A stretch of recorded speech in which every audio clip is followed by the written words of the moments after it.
Welcome to Scott's Gaming Central, a YouTube series dedicated for games, gamers and gaming. The general idea for this YouTube series is to do a game review on both new and old games. We'll also do our basic console reviews as well when they come out, as well as gaming tests, stuff like how much damage can a PS3 take before it breaks. I don't do all my reviews alone, I do have a helper that helps me along with me. This is Craig Walker. He'll be helping me on my gaming reviews and other general things. Craig is mostly a sports type gamer. He likes his FIFAs, his Forzas, his Guitar Heroes. Aye. Me, I'm more of me action gamer. I like me RPGs, me Final Fantasies, me Call of Duty. I like a bit of Final Fantasy. I'd say I'm a sort of a general gamer.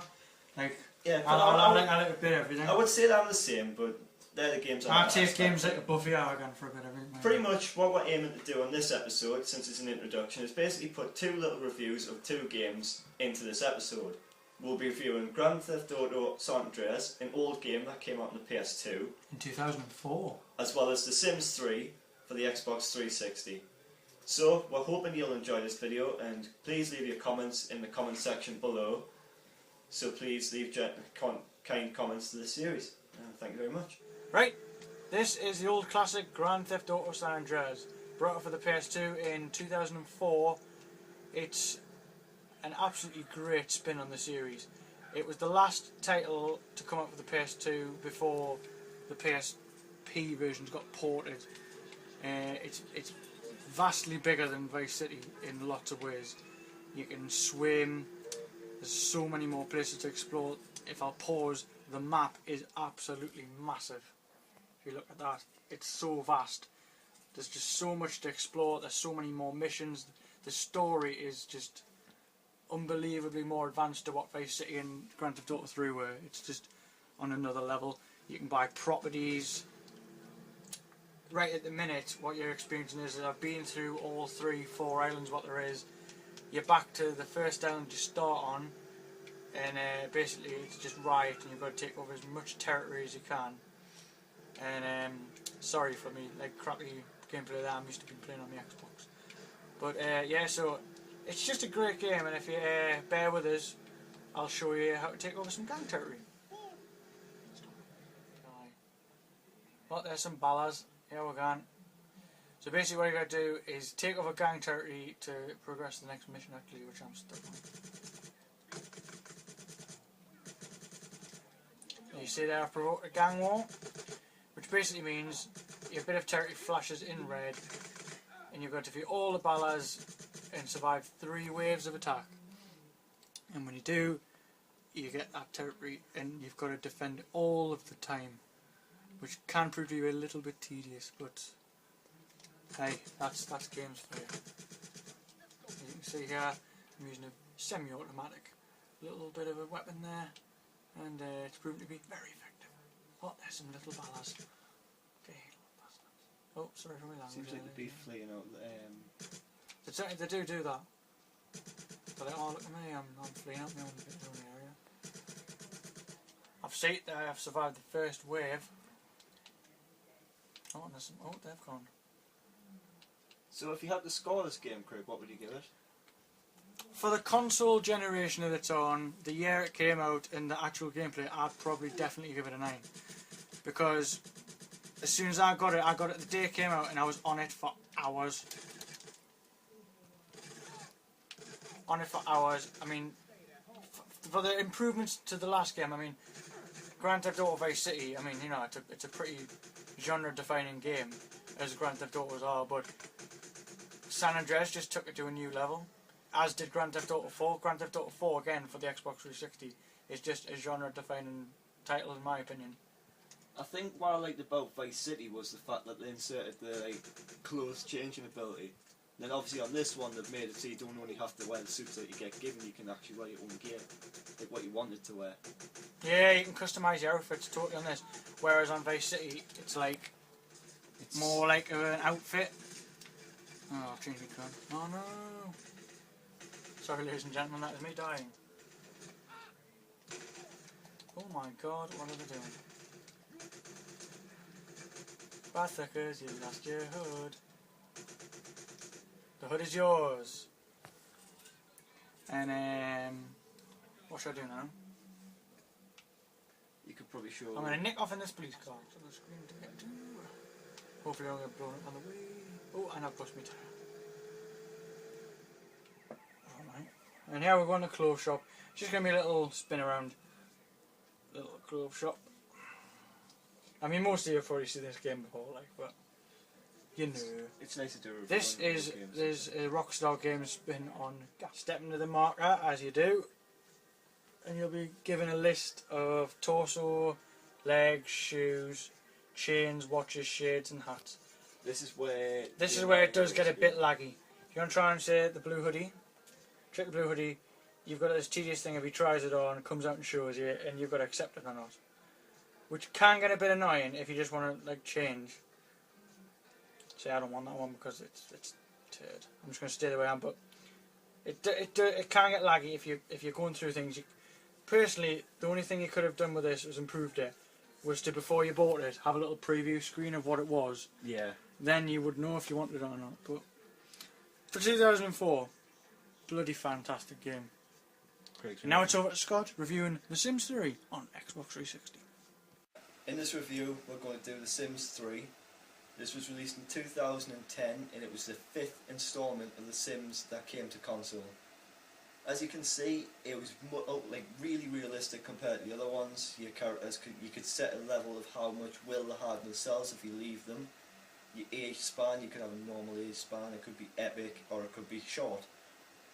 Other than that, you've got you can take the aging off, just so you're not aging, and you can also take off the story progression as well, so it doesn't go any further than your days and stuff like that. Sorry. Apart from this, your Sims on this game get wishes. As well, the second Sims took the cursor out, with the third one they've put it back in. As we see on this one, the Sims have this wish system, which is here. Every so often your Sim will want to wish. Visit an art gallery, which is one of my wife's achievements there. If I get that and I do a certain amount, I'll get an achievement for it. Now I can choose Scott, it up in it. Do you think that's enhanced the gameplay? Well, yeah. Or do you think it's more of a hindrance? No, because if you realise on The Sims 3, on the normal Sims, sorry, right? It had no wish system, so basically you were just going around your life, and you did have like little goals and that, like fix the TV, stuff like that. And I mean, pretty bog standard though, wasn't it? Yeah, but this... Because there was that chain of commands at the top, wasn't it? And yeah. you used to have to catch up with it. So. Well, yeah, but this one now it's got the wish system. You get little wishes, and like it makes it more fun because stuff like, I mean, at the minute my wife's got an achievement there, like a wish there called play a game with Scott. So obviously, if I put like both of them onto a video game, it'll complete that wish, and I can keep on going. I mean. So what does that contribute to? On Sims 3, they rolled out a thing known as the karma system, right? And I mean, I'll give you a brief demonstration of the karma system now, right? So, sorry, wrong system. On here you've got like a variety of things. So obviously you've got your live mode and you've got your town map. Other than that, you've got build and buy, which is where you'll build your house, you can shop, land sculpturing, so you can like do everything like place trees and that.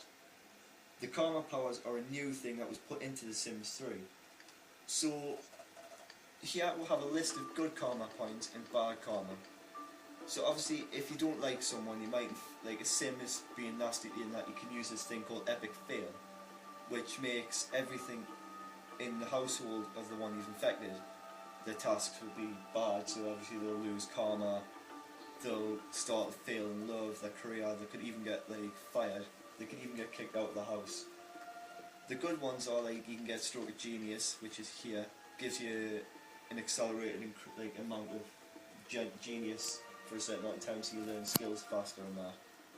I'll demonstrate one now. I'll just show you quickly what we'll have. So if I put it onto my Sim here, where he's going away to the laptop, if you look at the bars there, they're all quite halfway moderate. If I use the karma power, this karma power is called super satisfying. When I use it, it takes away the karma points I've earned from wishes. And if I use it on me, my character should stop what he's doing, stand up, and then the karma power takes effect. Which is quite a good thing to have on it, really. As we see, we're up, and we're going around. There we go, all my bars are full, so now I have full satisfaction with everything, which is a pretty good thing to do. Also, another good thing about Sims 3 is the career system. They've brought out a lot more jobs, like your criminal. When you get to a certain point, you can take a different track. Mine was, I'm a rock star, but I could have went from electronic rock or country rock. So pretty much, in general, The Sims 3 is better because of like this whole verdict thing. I mean, it's a really good game. I know when I was playing it, when I got a job, you get taken to a different part of the SimCity. Yeah, so you travel That around was the new town. for me. Yeah, and this has a massive city which you can explore. I mean, the town map's quite big with little different locations. It's expanded, isn't it? Obviously, with it being on a bit like a different platform. Yes. Of course, it's expanded on an already good sort of like top title. There's a lot more customization towards your characters as well as the cities, like hairstyles and that are customised. But the career paths and that are great. And of course, the customisation's all done before you even move into your house, isn't it? Yes, you create your own family and stuff like that. So that's pretty much everything about The Sims. If I was going to give it my own kind of score, I would give it about a 7.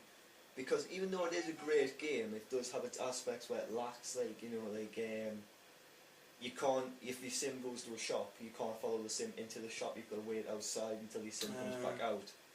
That's the only problem with it, but apart from that, it's a great game that'll go with one's family, great free roaming, great built game. It's a sort of nice all-rounder game, isn't it? Like, it's just not really aimed at a specific market as far as I'm concerned.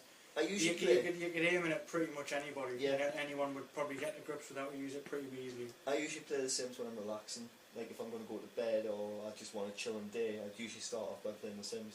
Yeah. So, but that is pretty much everything about it. 7. Great game. 7 out of 7. So, fantastic game, everyone. Get it if you can.